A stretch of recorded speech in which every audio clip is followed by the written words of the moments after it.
Good evening, everyone. My name is Asif Alji. I'm the curator here at the Royal Opera House and the CEO of Avid Learning. On behalf of the royal family of Gondal, Ashish Doshi, Honorary Director, and myself, I welcome you all this evening. From the dawn of civilization, myths and stories have been woven together into the thread of human culture. They serve as mirrors, reflecting our deepest desires, fears, and the eternal quest for meaning. As the American writer Joseph Campbell famously stated, myth is the secret opening through which the exhaustible energies of our cosmos pours into our human cultural manifestation. One such myth that has captivated the imagination across cultures and generations is the Garden of Eden, a timeless symbol of paradise in the Abrahamic law. However, beneath the surface of this familiar narrative lies untold stories and lesser-known figures whose stories challenge traditional interpretations of power, desire, mortality, and female agency.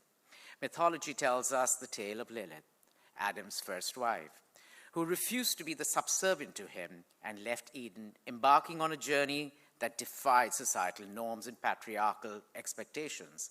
Her departure was not the end of her story, but the beginning of a remarkable odyssey that has inspired generations of women to embrace their agency and question the established order.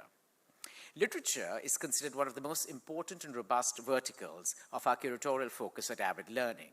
We're constantly striving to bring newer perspectives, voices to our maximum city. Our programs have contributed to supporting literature in all forms. With consistently curated programming, we regularly collaborate with literature festivals, publishing houses, authors, intellectuals, thought leaders to give opportunities and experiences to the city which will long be remembered. This brings me to the task at hand. Avid Learning, the Royal Opera House, Mumbai, and the Bangalore Literature Festival present Unveiling the Secrets of Eden, a journey through myths and cultures. We're delighted to continue our association with the Bangalore Literature Festival. I was honored to be a part of the festival last year and look forward to forthcoming editions. Tonight, we are also honored to have amidst us stalwarts of literature who will illuminate the tale and metaphors of the Garden of Heaven, woven across cultures and religions. Please put your hands together and join me in welcoming mythologist, author, and speaker, Devdutt Patnaik.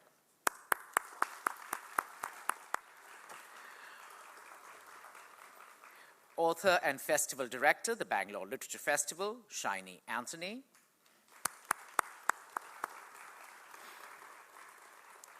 And our moderator for the evening, founder Anuradha Sen Gupta. Look forward to an exciting discussion. We're going to have some time for Q&A, so keep your questions ready. And follow that, there is going to be a book signing outside where Devdutt and Shiny are going to be signing their books, which you can also purchase from outside. Thank you all for being here and have a wonderful evening. Over to you, Anuradha. Thank you, Asad, for setting up this evening, and the Royal Opera House is a fabulous setting for the conversation that we are about to have. But before we get to that conversation, I want to say that we're in for a slightly unique experience today. And that is because while we talk about a legend and a story of this lady, the original shady lady called Lilith, we're going to approach it through two lenses, the lens of nonfiction and the lens of fiction. And to give you a taste of both, and so that everybody here, so that you're on the same page when we get started with the conversation, I'm going to start by asking Devdutt to read from his book Eden about the character Lilith and explain the origin story in the mythological context and also contemporary symbolism. And after Devdutt's done setting up Lilith for us and telling us who Lilith is and was, Shiny is going to get into the act and tell you what Lilith feels. So Devdutt, over to you. So Lilith, since Adam was alone, God created a woman for him as his companion from the earth. Her name was Lilith. Adam desired Lilith, and Lilith desired Adam. But she would not lay beneath him. and he would not lay beneath her. They fought until Lilith became very angry and decided to leave God's garden and take refuge in the desert. Angels tried to persuade her to return, but she refused. Adam had to treat her as an equal, or she would not return. Later, when she learned that Adam had taken another wife called Eve, she swore to destroy his children.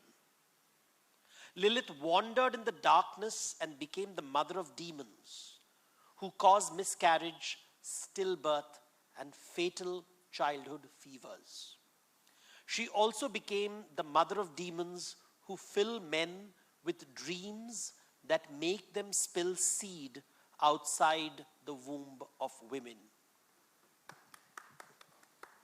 Okay, so over to Shiny, because as you found out that Lilith was before Eve, and so Eve was not the first woman, it was Lilith.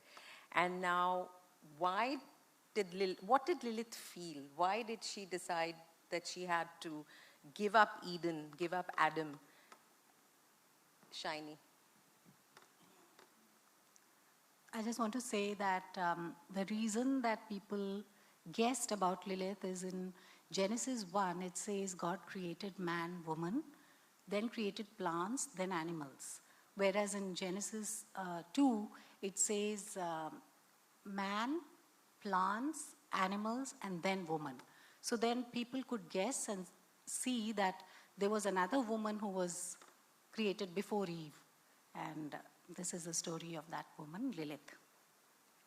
Somewhere out there is not the man you're fated to meet and mate with, but female kin, blood sisters, soul sisters, big sisters, little sisters, spirit sisters, flesh sisters, sisters. I slept during the day. At night, I rushed out in search of distractions. Party time, demons and their babble. The blur of living in the moment for instant gratification made time elastic. The impossible happened. I forgot all about Adam. But it would be too hasty to say that Adam forgot me. That moment when a woman knows because she checks deep in her heart and her hand comes out empty-handed, that she cares not is when she arrives into her future. I had stopped reaching out for stranger demons, one-night stand demons, unshaven demons. The unknown ceased to excite. Now I went back with them to their caves, eager to see their pet tigress or turtle. It intoxicated me to exchange grievances, to make them laugh their guttural, scary laughs that shook the ground they stood on. Wait, they chuckled, say it again. They loved my imitation of Adam, his pulpit speech, annoyed look, and erectile dysfunction. Okay, where do we begin? Why is it that Lilith, the first woman, got written out of books? Devdutt? See, stories that we have access to were written by men. So let's, unless someone knows. So all stories are written by men. Writing was a male profession. And we privilege the text. And because we privilege the text, we privilege male point of view. And the Bible was not written in one day by one man at one time. It was written over centuries. Roughly around 500 BC is when the compilation starts. And these stories are written slowly over time. And obviously there were lots of books that were coming together, they were being separated, they were being written, there were folk tales. You see the influence from Mesopotamia, influence from Egypt, influence from Sumeria. You're seeing a lot of influences happening, and editing is happening at the same time. So new idea comes, new idea goes, and lots of what happens exactly with the New Testament, the Gospels. Same thing happens, after Jesus Christ. So the process of writing takes a lot, and I think people, because it's a holy book, and people see the holy book as a way to live your life, you start putting out and removing things that you don't like. You don't get it right all the time, but you are trying to do It's not that. convenient. It's not convenient. So you start putting things that serve you. All religious scriptures are designed to manipulate power. And that's the way it is. So when you write about something, you don't write about something, you are essentially negotiating how society should function. And that is how Lilith disappeared. And that's how Lilith disappears. So that's to be kept in mind. So the fact that God created, I'll give you a little technical example. God created man in his own image. Now this is an English translation, but if you go to the older texts, the first creature is considered to be hermaphrodite. So then God is not masculine anymore, and it's ambiguous gender, and then he splits them to create Lilith. So then Lilith is now equal, and which is very different from the story of Eve, which Shiny mentions in the book, that Eve is brought from the rib. Yeah. So it's a very different story from splitting, equal split, to being born off the rib. So that itself, somewhere in the translation process from the old Aramaic language, it must have been written in a cuneiform script, then it was Aramaic, and then gradually the story kept changing. And by the time the translations happened few hundred years ago, the English translation, the King James translation, the Greek, Latin, so many languages are happening, and everybody's bringing their own stories into it and trying to control the narrative. So you see the story shift. Why did you feel drawn to tell Lilith's story? What is it in 2024, or when you started writing the book a couple of years ago at least, what is it about a woman who was forgotten, who was written out of mythology, and was inconvenient, as Devdutt has helped us understand? What is it about Lilith that appealed to you, that you had to tell her story? So when Lilith is thrown out of Eden, because she and Adam have issues of control, issues of who really is an Edenite, okay, who belongs to Eden, she walks out and she walks away from Eden, and then when she looks back, she finds that Eden is just a small spot her eye can no longer locate. And what she understands along with that is, I may not have Eden, Eden may not have me, but I have the rest of the earth. And that is something that we all need to understand, because if you want to find Eden on Google Maps, it will be somewhere in Mesopotamia or Lebanon, going by the 4 tributaries mentioned in Eden. But the symbolic Eden that we all carry in our heart or mind inside us, that place we call home, like comfort, serenity, because the literal translation of Eden is a place of pleasure and delight, But everyone gets chucked out of that place. Everyone. We all have an Eden, and then we are out of that Eden at some point or the other in time. It could be your mother's womb, it could be your parental home, it could be your marriage. And all women, they find out that they have been betrayed. At some point, it could be a dramatic moment with thunder and lightning. It could be a very tiny moment when you're all alone, like that movie Love Actually. Emma Thompson, just like in that one teardrop, she feels betrayed. So all of us do feel betrayed at some moment or the other by the system, by society, by family, or a man. And then you have a choice. You can either accept defeat or fight back like Lilith. And Lilith literally is the middle finger to a man. So that is why you were compelled to tell her story, right?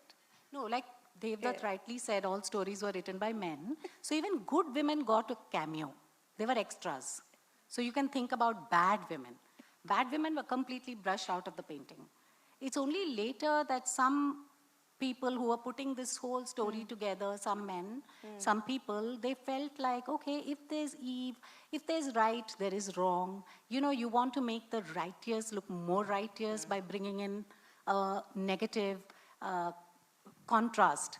And I think that's why Lilith was resurrected or given some kind of a space in literature. The myth of Lilith just got, I think, more traction as time went on, and people felt like she was probably the first feminist, the pioneer feminist. If she could walk out of Eden, she could walk out of Adam and think, I will make my own path. Then that's how she came back into people's lives and definitely into my life. We'll get into the trigger, but Devdutt, you talked about Eve being off Adam, from the rib, and you talked about Lilith being, sort of split apart and then equal in that sense. There's an interesting, there are two types of women here. You want to take us to, what each of these women have ended up representing? So, right from ancient times, and this much of what I'm saying is speculative, but one of the ideas is that in nature, if you look at nature, nature privileges the female because nature wants the next generation to be born, and therefore every woman is precious. The female is precious. The male goes through a competitive process and only the best male is chosen. So if you look at birds, for example, all the male birds have to dance with plumage and they have to take huge risks that to attract the female. And all the energy that is spent in making themselves beautiful, and they're risking being attacked by a predator. So they have to take that risk to prove they are worthy of being selected by the female. So you imagine man sees that. He sees the birds have to struggle. In case of animals, you see the alpha corners all the females and pushes away all the beta and all the other males. So in nature, not all men are valued. In fact, most of them, if you read the Ramayana, it's a classic case, and I'm going to bring Indian stories so that, when people talk about Vali and Sugriv, it's really, they use the word monkey and they use the word Vanar. Vali is the alpha who corners everything, the female, the forest, and all the bachelor males are pushed away, and they are the ones who meet Ram. So this idea of, in nature, is men are not privileged. And I think somewhere along the line that sort of worked on people who were creating society and the human culture. Culture is all things man-made, not human-made, it's man-made. And you start creating structures which start privileging you. And therefore the man starts, you start telling, so do you want to give a woman an equal status? What does that mean? Do you want to give a woman an inferior status?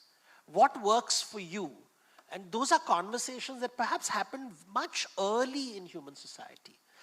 When I read the Rig Veda, I find, not a Lilith-like character, but you see, and nobody talks about this, and I've been reading the Vedas much more in the last couple of months and years, and you find this lady called Urvashi, who tells her husband Pururava that I'm bored, and I'm going, main chali.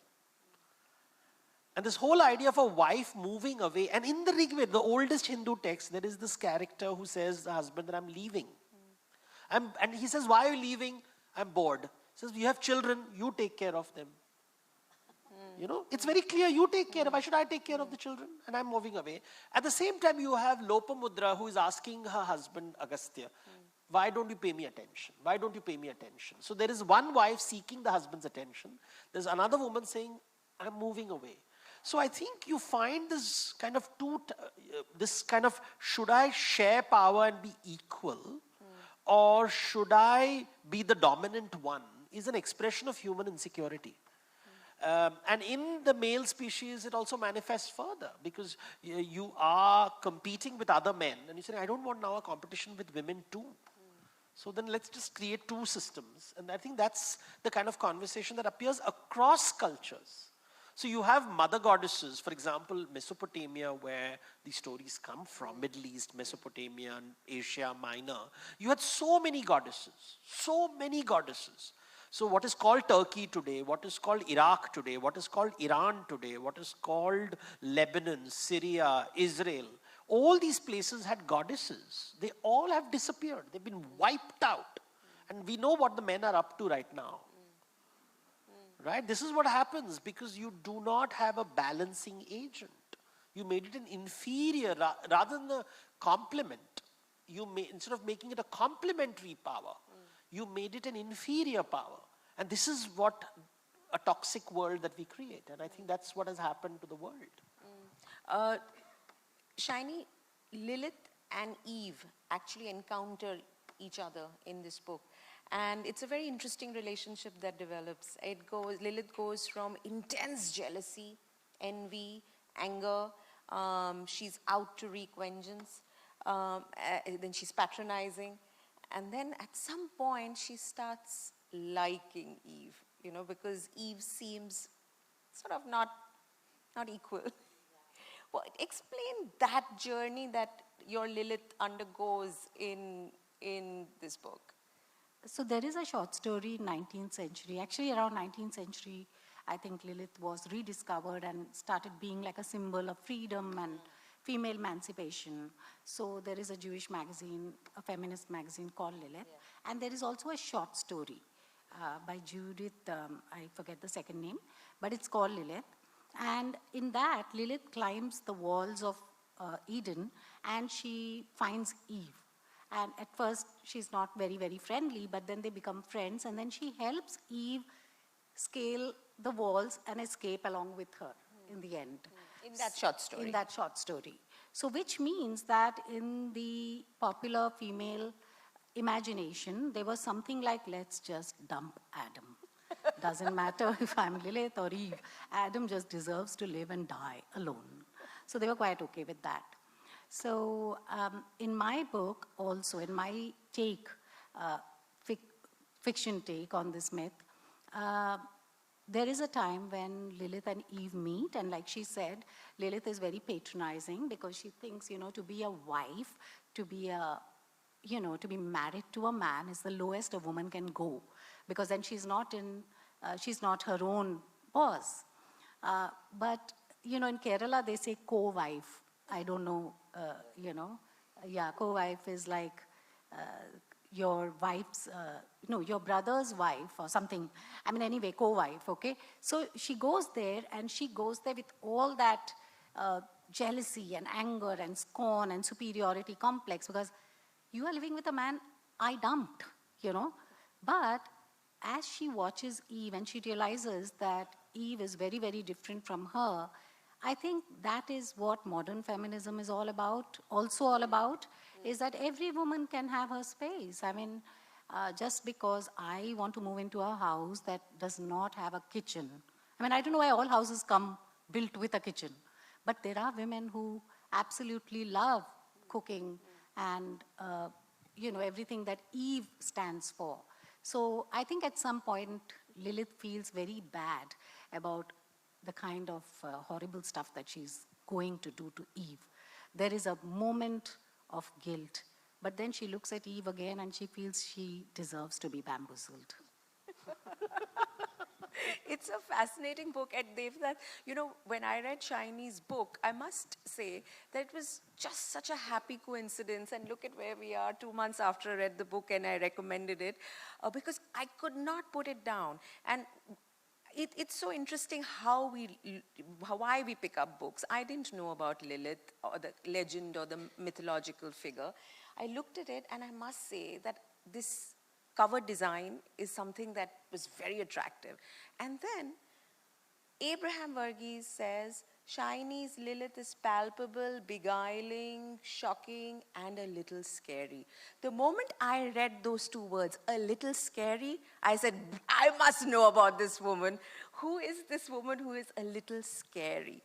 Now, Devnath, what is this about scary women? And what is the problem? Why is a palpable, energetic, beguiling woman a little scary? Wrong person to ask. Yeah, but I'm sure you studied enough. But no, I think independent women scare us, because we grow up at homes where we see, personally for me, it was one of the biggest discoveries for me is to realize that women don't have economic freedom. My mother had unbelievable economic freedom. She controlled the money in the house. But my sisters didn't have that. And it took me by real surprise that, because you assume every man is like your father, that the way he would be easy with them, like money is managed by my mother. But I realized that's not true. And for the first time in my life, I understood the idea of feminism, about freedom, about autonomy, and I think these ideas, the idea of the scary woman is, I think, there across mythologies.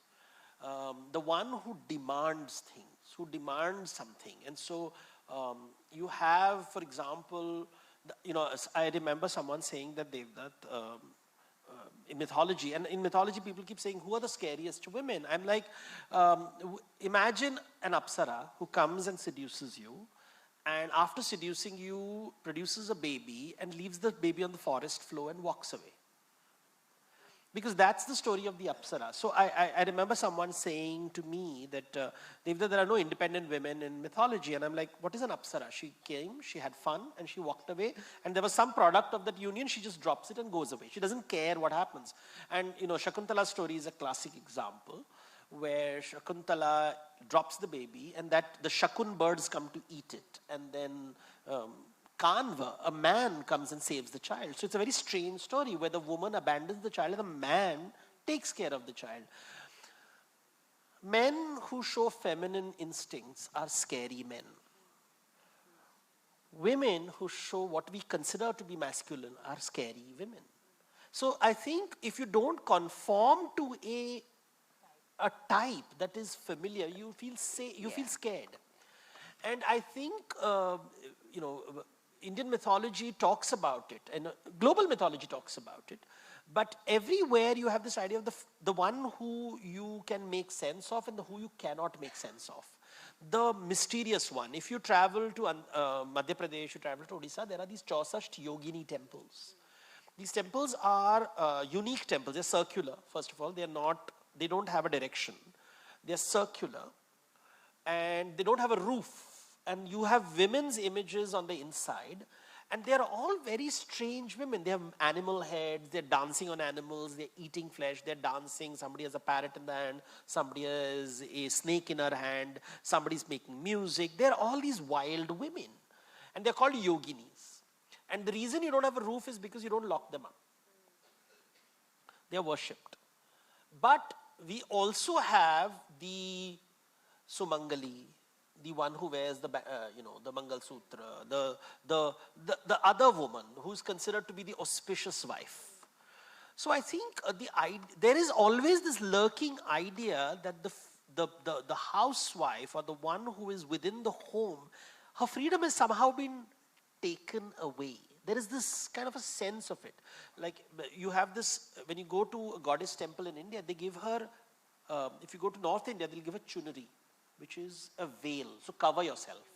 Or in Maharashtra, they will give veni, tie your hair. So imagine, the assumption is the goddess in her raw form has not tied her hair and does not wear clothes. And that's scary. And that is the image of the goddess when we use the word like Kali, or we use the word like Chamunda, this kind of and what it means is freedom. It doesn't mean anything else. It just means I want to be myself. And I think Shiny in the book talks about hair. She talks about clothes. She talks about covering herself. And I was like smiling, because imagine you're talking about stories which are inspired by ideas from the Middle East. But across the bay, you have in India stories of the same hair, clothing, how you dress, how you walk, how you talk. And I think the scariness is the human fear of the forest, which is undomesticated. Yeah. We don't like and we equate the world with the woman, and life is scary, and we want to control life. We want everything on an Excel sheet, predictable. Yeah. And I think Excel sheet wives are preferred. I just want to augment what you said. I feel male anger is considered, male aggression is considered quite attractive.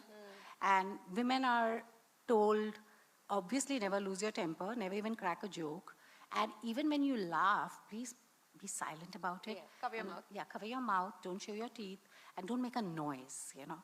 So male anger as opposed to female anger is always, like he said, peacocking, almost. Like, you know, men lose their temper so that women can swoon. And whereas women, if they lose their temper, they're called hysterical.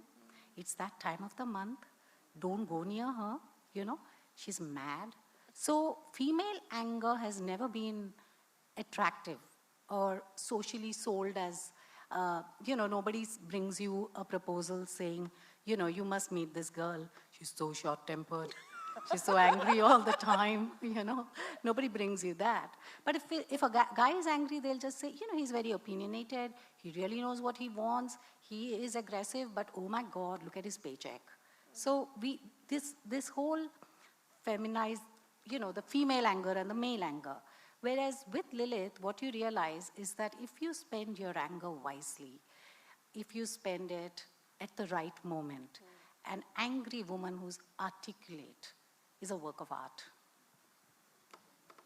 An angry woman who's articulate is a work of art. Good headline. But Shiny, besides rejecting Adam, and it's not an easy rejection, you know, in your book, Lilith goes through a lot of trauma in that, in arriving at her comfort with that rejection. But it's not something that's easy, it's not natural, it's not what she wants either. She doesn't want to reject him. So let's talk a little bit about understanding, understanding why she's better off without Adam. And then I want to move to, besides Adam, she also rejects the creator, isn't it? Yeah. So let's do both.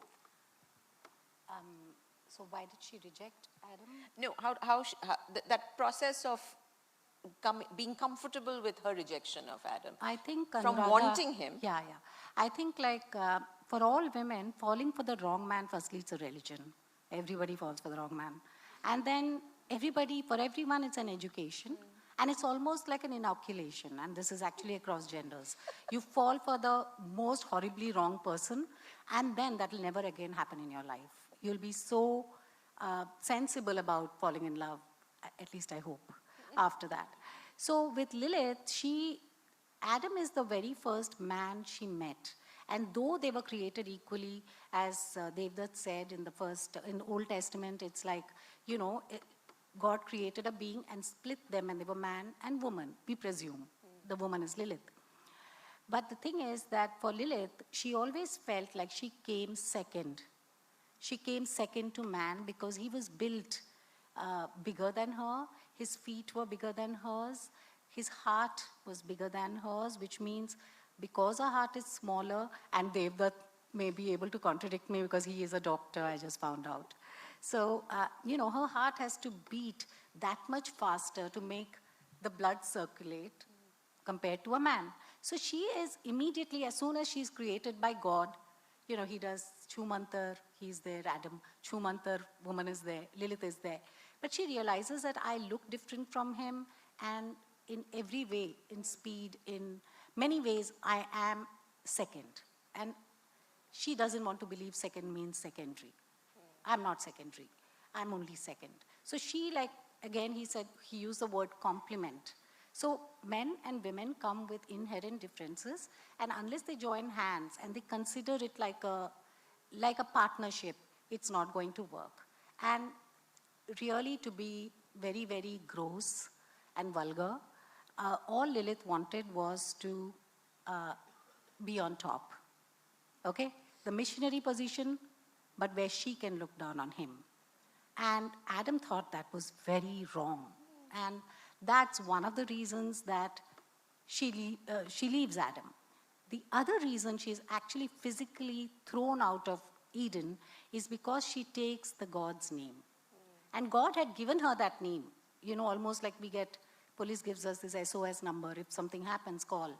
But they never pick up, no? How many times we mistakenly dial that number, nobody picks it up. But in the same way, God gives her his name. And he doesn't do that with Adam. That's the only partiality he shows her. It's almost like God knew that she's female and she needs protection. But when she does take God's name, God does not appear. And Adam is also very, very upset that she has pulled rank like that. And that's why she has to move out, and then she has to start redesigning her new life. And I think that happens to all of us at some point or the other. We need to just sit down calmly and think, this is what is expected of me. I'm supposed to beat my chest. I'm supposed to cry forever. And I'm not supposed to look at another man till I die.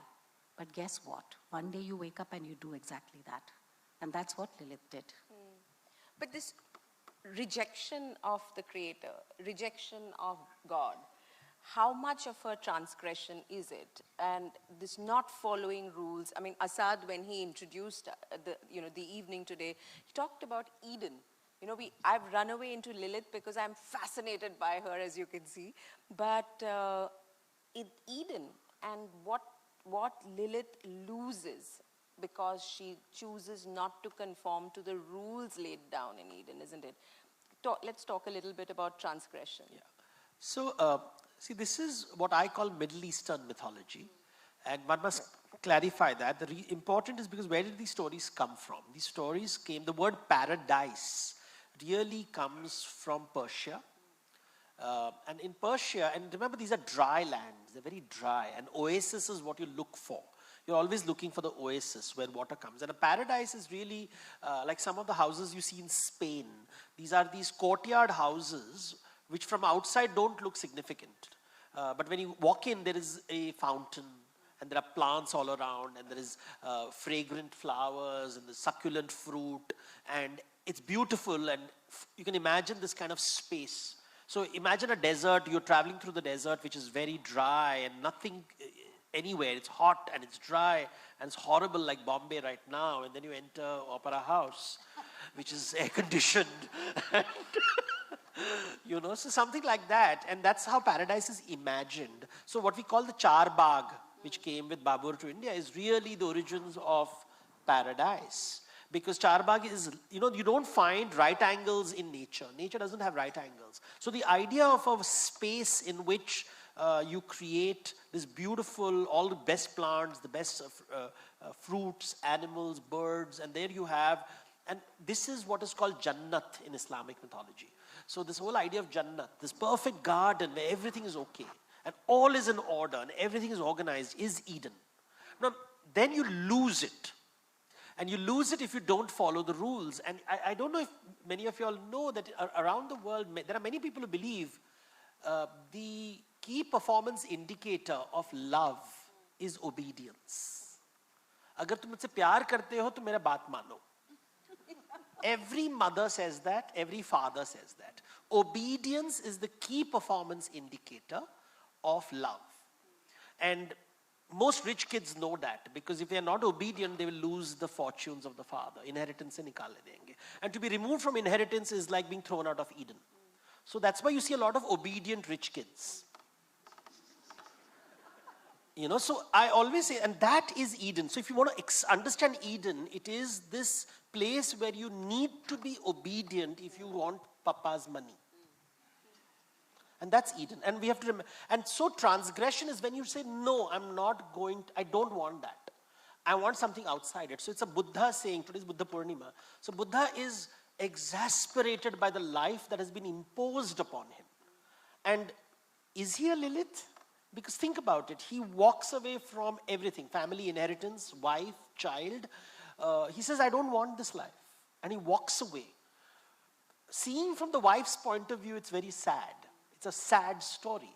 But see it from a human point of view, of someone who is just sort of can't bear the tyranny of privilege that has been thrown at him. And he's like, I don't want to be a father. I don't want to be a king. I don't want to be a husband. I don't want this life that has been given. I want to find something else. And he walks out and he goes to the forest. So the garden has been replaced by the forest, where there is no guarantee. It's dangerous. It's scary. And so this idea is, I think it's, this Middle Eastern idea manifests in different ways in India. This whole idea that would you be in a space of control, but which is convenient? Or are you willing to give up all your convenience, all your privilege, all the resources that you have for freedom? That's a difficult question to ask. And it's a question, I think that's where this idea comes from. But you know, if you think about it, like what's the obedient way to perform in bed, since you talked about it? The right way. The obedient way to say that again? What is a good wife supposed to do?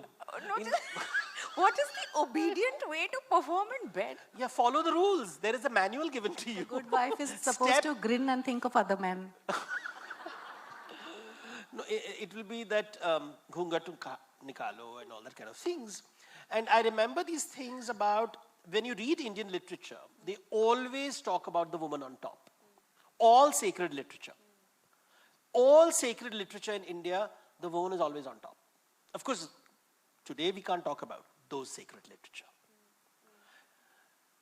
When you read the Geet Govind, when you read all of them, they're always the woman is on top. So the most sacred texts in India, whenever there is a male and female, the female is always, because that's from an artistic point of view, it's the only way in art you can represent freedom, is to show the woman on top.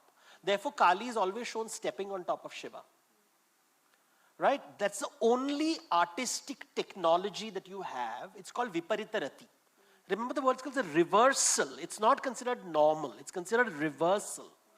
It's considered Viparitarati. So it's the opposite. So it's almost as the norm is the man should be on top. But around the world, this problem exists.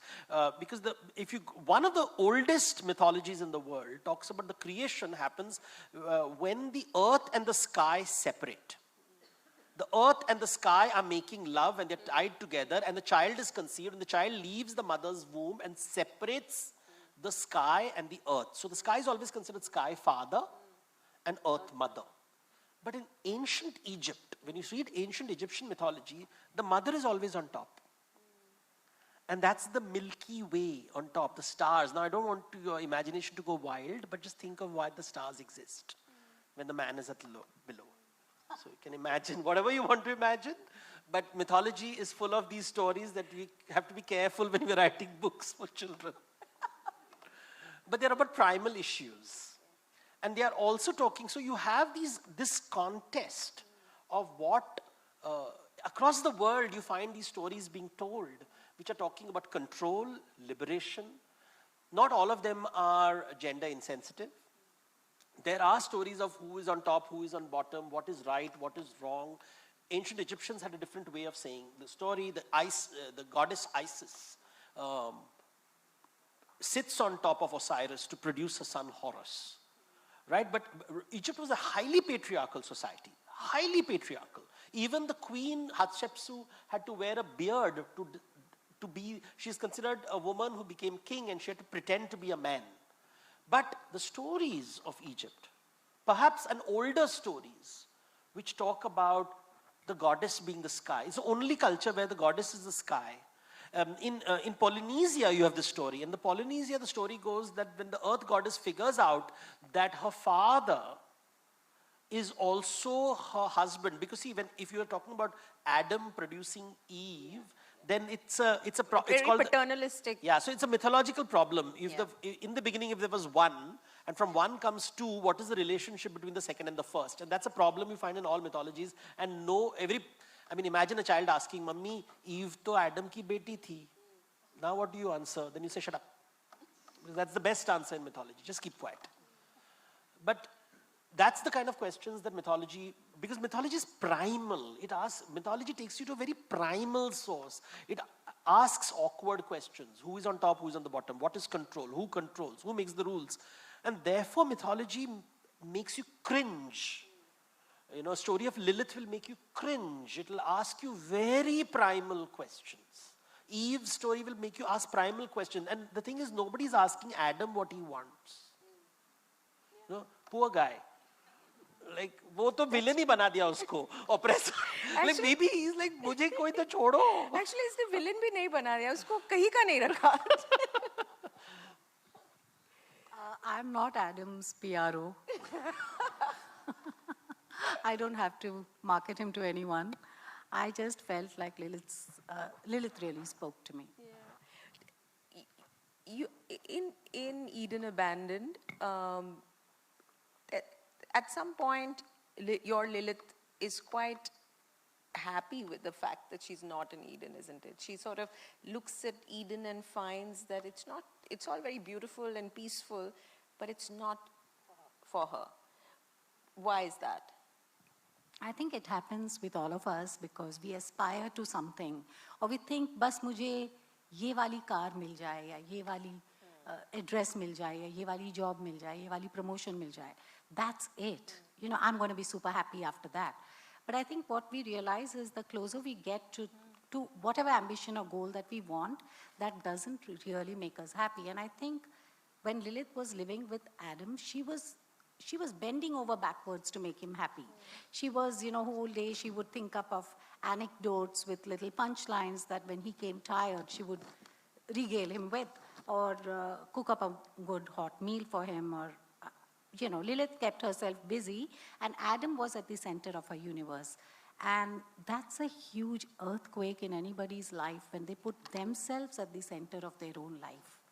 And I think that's a big difference that Lilith finds, that she no longer has to God please, Adam please, people please. She just has to Lilith please. And when you Lilith please, when you put yourself at the center of the universe, and this is actually gender neutral, it could be a man who does it, it's a human being. Does that mean you're selfish? Does that mean that you're self-absorbed? Does that mean being individualistic? How do you see this? See, selfish could also be Lilith trying to please Adam because she thought she would be the perfect wife and or the perfect mother. At some time, that's what she desired. And I think that is selfish because she is thinking about how she looks to others, her image, self-image, that's very important. But when you start living for yourself, the first thing that goes out of the window is, what do people think about me? What do they talk about me? That doesn't matter to you anymore, and therefore you live for yourself, and I would say that is definitely not selfish. That is at last being, sometimes we are the unkindest to ourselves. And to start that empathy for yourself and to start being kind to yourself, to see yourself, I think that is quite a dramatic moment in anyone's life. Devdutt? So this is again, I go back to the Middle Eastern and Indian. Sorry. You talked about the concept of Jannat, Eden. We have a swarg in Hindu. When I say we, I mean in Hindu religion. Is there an equivalence in Hindu mythology? So it depends. And see, religion? the thing is, my problem as a mythologist is that I'm fully aware that these books are written by men, and therefore it's like even when in English, when you're writing about humans, you start using the male pronoun, right? He. And it's a problem because if you start writing he/she, then the non-binary people will be up in arms. So now you are lost because what language do you use? Because there is a convention, and the convention is male. But I have seen there is a foundational difference that you find in Indian thought, at least because there is a counter movement, and there are counter movements even, to be fair, in Middle Eastern traditions. And like in every tradition, counter movements are always considered fringe and pushed aside. So one has to be careful about but let me explain something very foundational based on the idea of individualism. One of the big ideas that you find, and it's a big idea, that when you see Middle Eastern traditions, it's very legalistic. Obedience. So rules play the role. There, God is a judge. There are rules to be followed. If you don't follow the rules, there is an imperious glance at you, and you are put down in place. You're told that you have not done the right thing. So there is this headmaster, there's a school teacher constantly watching you, and that's exhausting. Now that's one concept, and much of the world is governed by it, and there is a neuropsychological basis to it, but that's a different conversation. What you find in India is slight difference. You find instead of a legal framework, there is an accounting framework that is used. Isn't it the same thing? No, because what happens in a legal framework is you have a report card at the end of it, and it ends. There is a report card, there's a judgment, and it's over. So what you find in India is that the book is never balanced. And because the book is never balanced, you have another life to lead. You leave, and therefore rebirth is a very big idea in India. And therefore everything is seen in terms of debit and credit. And that is the reason divinity, the divinity is always shown as male and female, never male. Right now we live in a country where divinity is being projected as male. But in India, God and God, there is no God without goddess, there's no God. And really this idea is explicit only after the 5th century AD. Before 5th century, it's not so obvious. It's the tantric tradition, we can argue in different ways. But why have they created two characters? They use these two principles. Earlier they didn't use two men, so there's Nara Narayana. They would use two men to explain the idea, and obviously this was not making sense to people. They were like, what do you mean? Because Nara, if you see the earliest image of Narayan, he has 4 hands, and he's talking to Nara who has 2 hands. Now this becomes very complicated to explain to people. So they said, no, let's change this model. And they started using the male-female model. And here the conversation of individualism becomes very important, because here the question is, okay, I'm giving something to you, what am I getting? For the debit and credit has to be there. If I'm investing in you, are you investing in me? Now this creates a very different dynamic. And around the world today, I give a lot of corporate lectures. I realize our conversations are always about self-actualization, self-realization. They're always self. We never focus on the other. We have never been told to talk of the other. And I think when you talk about Lilith's conversation, it's always about what Lilith does for Adam. Not what Adam does for Lilith. It's always what you do for God, but then what does God do for you? And you're like, no, God is not going to do anything for you. So this whole conversation of an imbalance is what upsets us as human beings in all relationships. I'm talking to Anuradha, and I want to be friends with Anuradha. If I'm investing in you, I would like you to reinvest something back. A return is what is required. And that's what creates good relationships. And I think the story is about relationships. Because subservience says that one person is giving and one is receiving. And that's exploitation. We do not talk of relationships in terms of transactions. And I think it unfortunately sounds chauvinistic, because it almost seems I'm saying the Indian thought is better than Western thought. And the problem with these kind of dialogues is one has to be a little careful. But we do live in a world which is post-colonial. And we are overwhelmed by this conversation of individualism, which is a very Western idea. Indian idea was, and very clearly in the past, is about rin, debt. Everybody owes something to someone. And this conversation is what is when Buddhism, this conversation where Yashodhara says that, okay, what about me? You are liberated, but what about me? And therefore, I think Yashodhara manifests as Kali later. She manifests as the goddesses. All the goddesses are the voice of Yashodhara. She is the voice of these women, and therefore this conversation, and therefore if you see the earliest images of Shiva and Shakti, she's always at his eye level. She sits with him and she's talking to him equally. And the whole idea of Ardhanarishwar, of being equal, I think it's about, if you forget about the gender, it's about two people asking about debit and credit, the balance sheet. Not about, am I obedient to you or you are obedient to me? It is about, what am I investing in you and what are you investing in me? And I think that's where good relationships come. We want a relationship not of subservience. Some people like that. They love, I am the master, you are the slave. And some people enjoy being the slave. It's okay. But there are people in the world who are saying, you know what, I want to have a cyclical relationship. I want to have a relationship of investments and return on investment. Sounds very commercial. Sounds very transactional. And in India, we use the word, don't be commercial, Devdutt. Don't be transactional. I've heard this all the time. It's almost as if we want to exploit and extract. This desire, ki nahi, maryada mein raho. I'm like, kyun? Tum kya de rahe ho mujhe? What is the exchange rate of maryada? And I think this baniya mentality is important. It's very, very important because... You're making many leaps, and now I'm struggling to keep up. But I think this, in a relationship, are you dependent? Because then it's exploitation and extraction. Are you independent? And I feel somewhere that also creates loneliness, because you're alone. And then comes dependability, where I know you need me, but you also need me, and we both need each other because life is tough, and we have to go through life. And to be in an exploitative relationship is just not worth it. It's not. It's better to be lonely than exploited. Does Lilith end up lonely? I just want to Happy say, but lonely? I just wanted to say, before we go into Lilith's love life, which is very complicated, because she does end up with someone whom God hates more than he probably hates Lilith. And they are like the first couple of the dark world, and they're ready to rule the underworld or whatever, but then things do happen, and her new lover is kind of castrated, and so she's kind of reined in by God.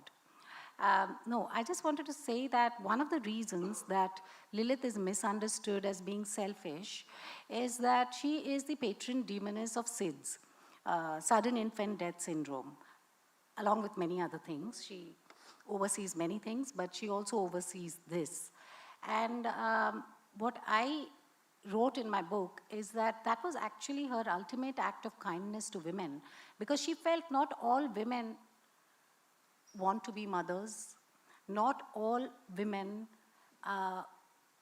because there is this biological pitfall and they become mothers, that's not what they signed up for as women. It's something that just happened to them.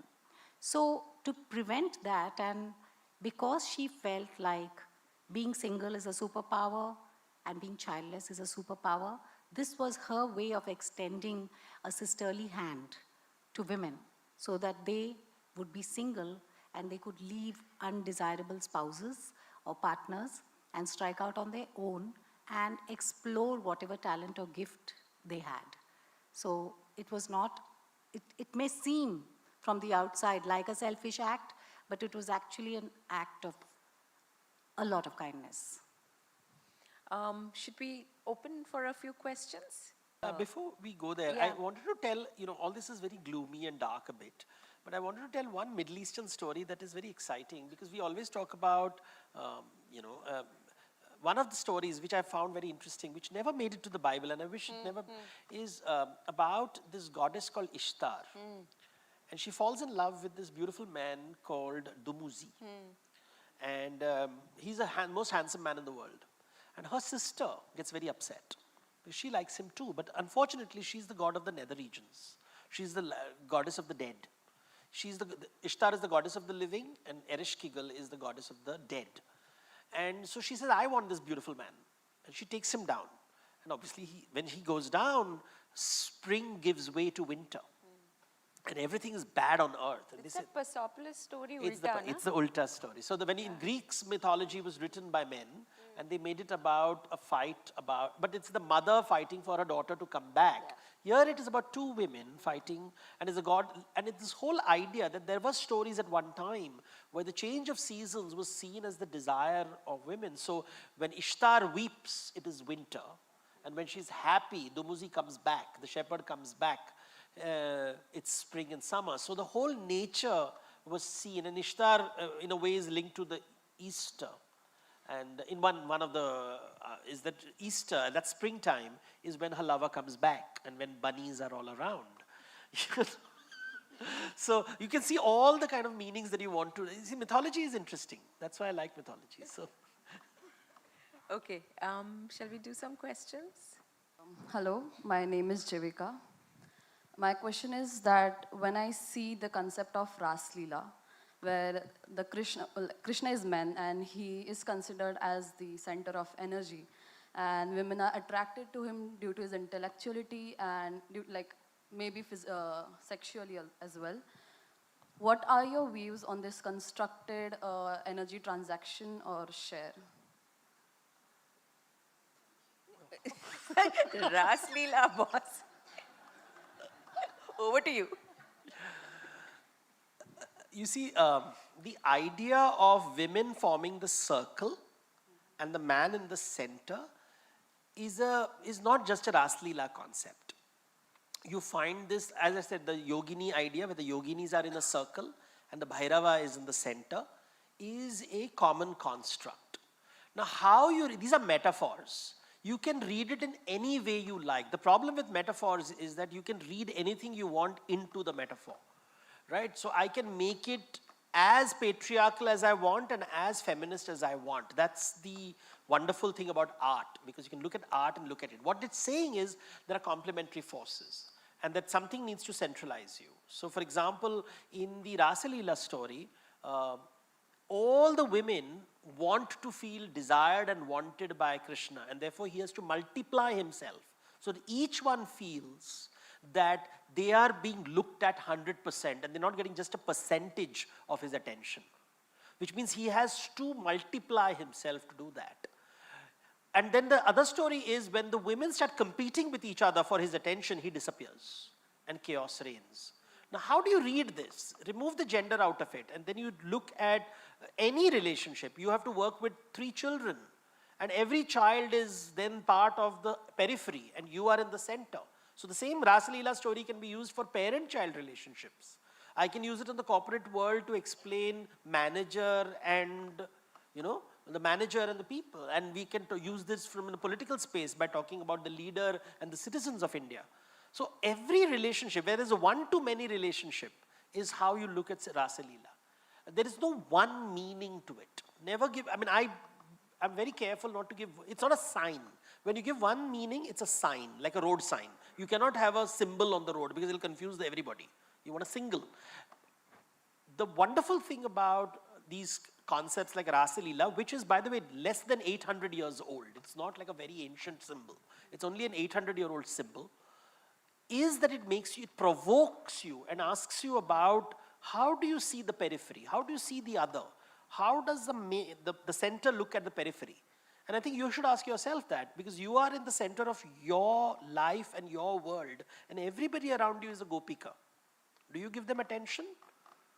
Or do you demand attention? Do you give attention equally? Because at any one time you can look in only in one direction, not a 360-degree view.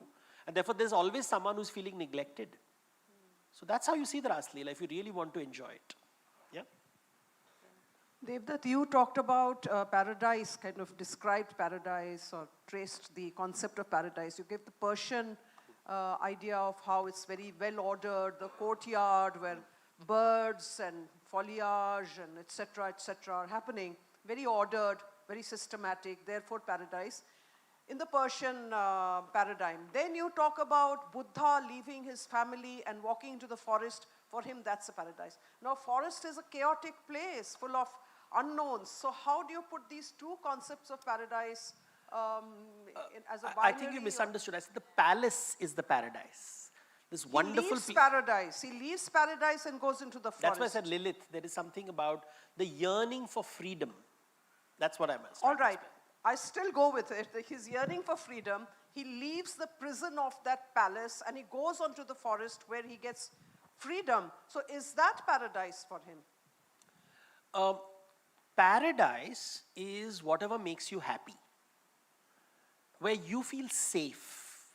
So in Indian storytelling traditions, while in, as I said, Middle Eastern tradition, there's the desert and the oasis. That's the contrast that they use visually.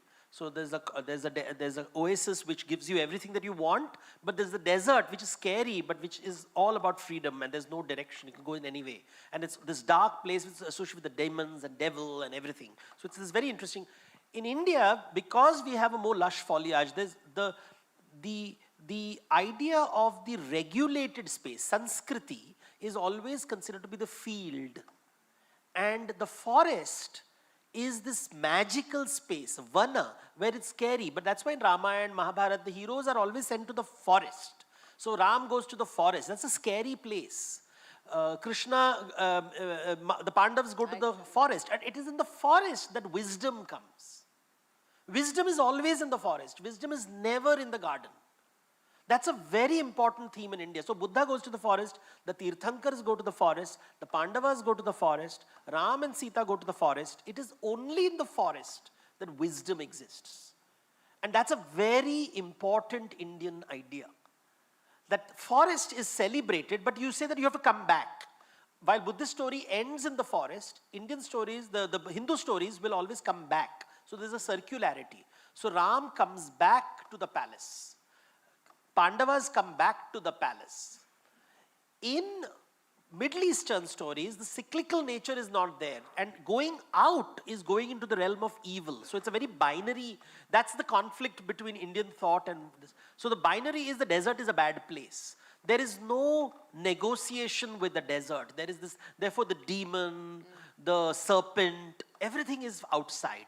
And good things are inside. And this division is a marked difference between Indian traditions and the Western traditions.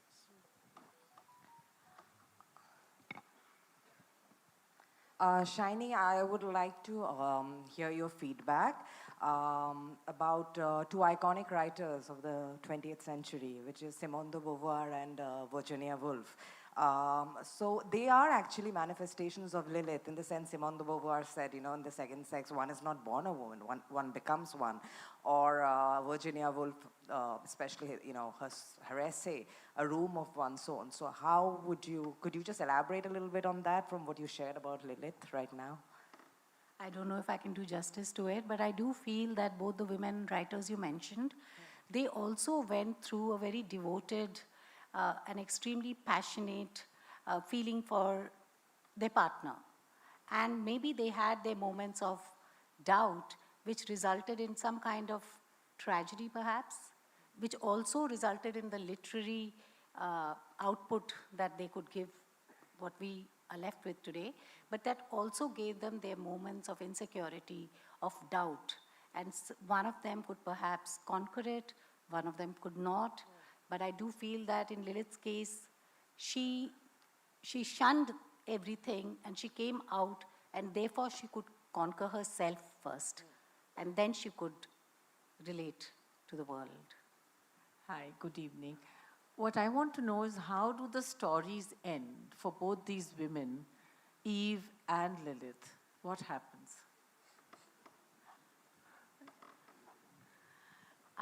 Both of them, like I said, they are both women, and they did what made them happy. So I would imagine both of them are extremely happy doing what they are doing. If you read Devdutt's book, Sati Savitri, it's fascinating because, he has this idea of an Apsara, there is Sati, there is Savitri, there's Shakuntala, there are so many of women, and they want to be faithful to themselves, and some of them want to be faithful to another. And I think whatever keeps them happy, we cannot interfere with that feeling. Incidentally, I just want to add that the word Lilith is also the root word for lullaby. Because, mothers sing Lilith goodbye, that is a song, and that is to keep Lilith away and to keep their babies safe. That's just an aside. So, mythologically speaking, Eve gives birth to humanity. So all of us are children of Adam and Eve. So in Persian and Arabic, they'll say Adam Jat, the humanity. And Lilith becomes the mother of demons. And so if you see some of those American soap operas which deal with supernatural spirits, Lilith keeps coming back, and all the demons belong to her. And it's sort of this division of the good guys and the bad guy. This, as I said, there's a very clear dichotomy in Western myths. In India, it's always this kind of it's like a yin yang. One becomes the other. One becomes the other in one form. But there are stories. One of the reasons I wrote the book is because I wanted to draw attention to. I realize Indians and we are exposed to the Bible because of the schools and. Especially because of convent education. We are familiar with the Old Testament, the New Testament. We're not familiar with the Jewish traditions. And now, Israel is in the news, and I feel, bad that people don't know much about the Jewish stories. And then there's the Islamic stories and India's stories. And they all have very different stories of Eve. And they're very different. Like Lilith comes from a Jewish tradition. And there is a very long Jewish traditions on Lilith, and there are so many stories, lots of things have been written about her. And I think many educated Jewish women through Lilith expressed new ideas and new thoughts. in the Islamic tradition, for example, there's no concept of the original sin. There is no concept of the original sin. God forgives Adam and Eve, and the angel Jibreel is sent to help them establish life on earth. And they fall on earth, and I find the story very fascinating that Adam falls in Adam's bridge or near Sri Lanka, and Eve falls near Jeddah, which is called the port of the mother. And they both wail for each other, and Adam travels through India, and finally they meet at Makkah. So that's the place of union. So see, these stories are they pre-Islamic? What are the stories? We don't know, but it's very interesting. The story, and this is told in the folklore, the Persian tariqs, and they are told in the Arabic the tariqs. They're not part of the main corpus of stories, but you have these stories of Adam and Eve, or Adam and Hawa sitting together, and they're being taught how to do farming. So when you read Nabi Bonso, which is the Bengali retelling of the biblical stories for the Muslim world in Bengal, he talks about an ecosystem which sounds like Bangladesh. How he's taught, they were told agriculture was taught, and they say that every fruit has, if you look at a grain of rice, and they have two parts, the two cotyledons, is because to remind them that you ate of the forbidden fruit. So one half is Adam and the other half is Eve, so it's equal. So that's the story which is told in folk traditions. And I find these folk traditions interesting, or the fact that when Cain kills Abel, Eve doesn't know, because she's never seen a dead person in her life. They don't know what death is. So she doesn't know what is death. And there is this whole description of when she's, and it's, Cain has killed Abel, and I found this Habil-Kabil story, and he's like, she doesn't know what to do, and then a crow comes and, digs his claws and shows this is what you do with dead bodies, you bury them. And then Eve is told to bury them. And I found that story so fascinating. These stories we don't know. They are part of Islamic traditions, and unfortunately, these stories are not told, and everybody, I wanted to write about it. And I wanted people, because these are stories, Nabi Bansho is written in Bengali, 16th century. I didn't know about it. And the fact that, India is connected with Adam in the Islamic law, and these stories of Hawa, which are different, about a mother not knowing what death is. I thought that's such a poignant idea. She doesn't know what death is. She's never seen it. And a crow comes and says, and how to dig. And the first grave she's taught how to make the first grave. And she buries her son.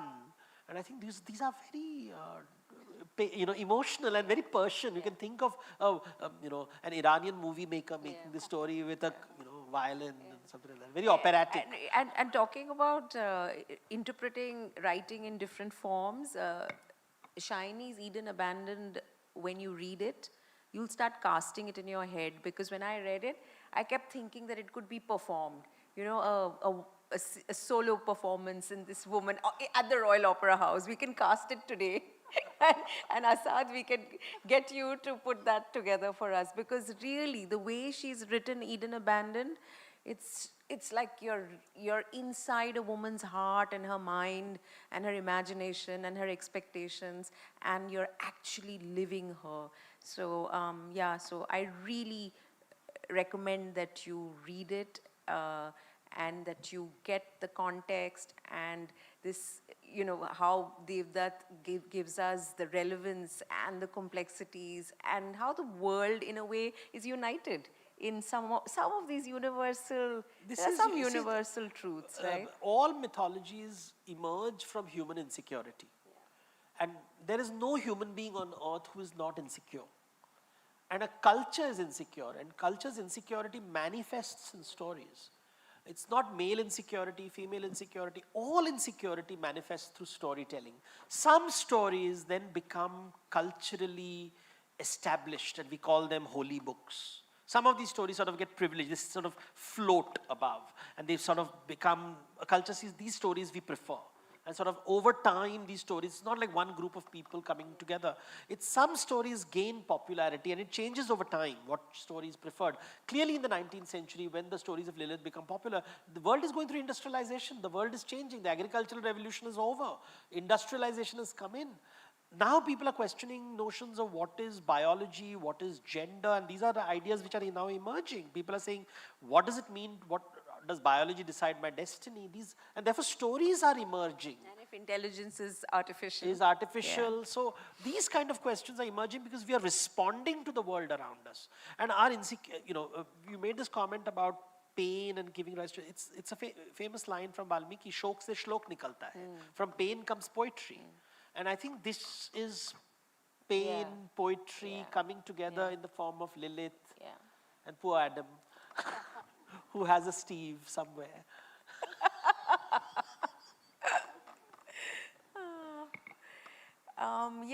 Any more questions or otherwise, okay, we have to, okay, we'll take a last question and then,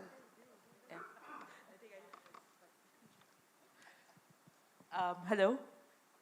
So my question was actually twofold in the sense that the first thing I wanted to ask was, in Eden we had multiple species of animals coming in, but the only first conflict is between humans, the second also is between humans. Why is that? And secondly, we have kind of touched upon this, both of you have throughout the evening, saying that poor Adam's POV is not known to us, but we know that Eve was somewhere created from Adam's rib, which I'm assuming is a painful process. So was there a sense of him missing Lilith, missing the companionship that she had provided him, even fighting with her in some sense, maybe? And how would you think of that? I'll just give one answer and then, one line, and then Devdutt will give you the actual answer. But I just wanted to say that Lilith, wait, what was your question? did Adam miss Lilith? Did Adam miss Lilith? So when Adam would lie in bed, this is Lilith's retelling.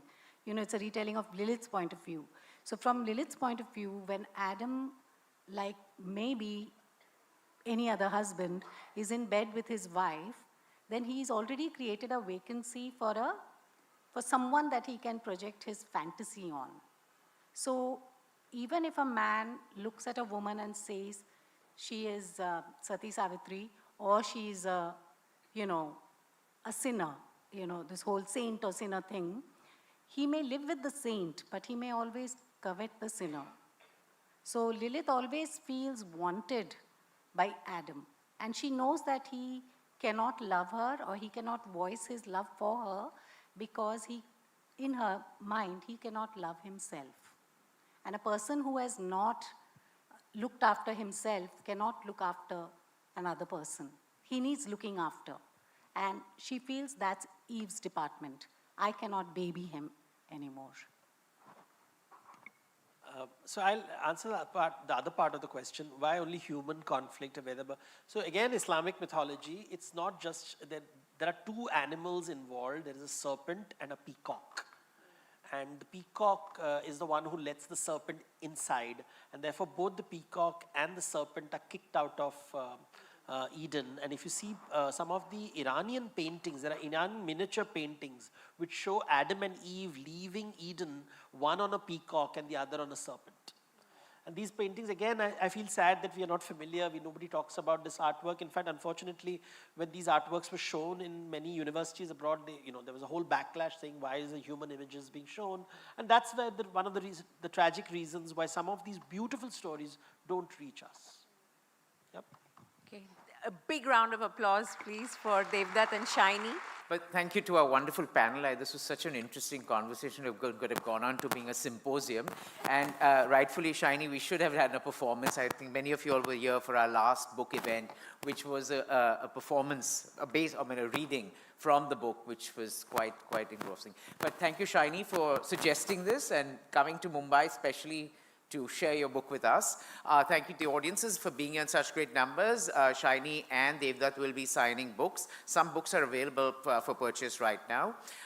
Thank you for being here, and hopefully we'll see you guys soon. Have a good night.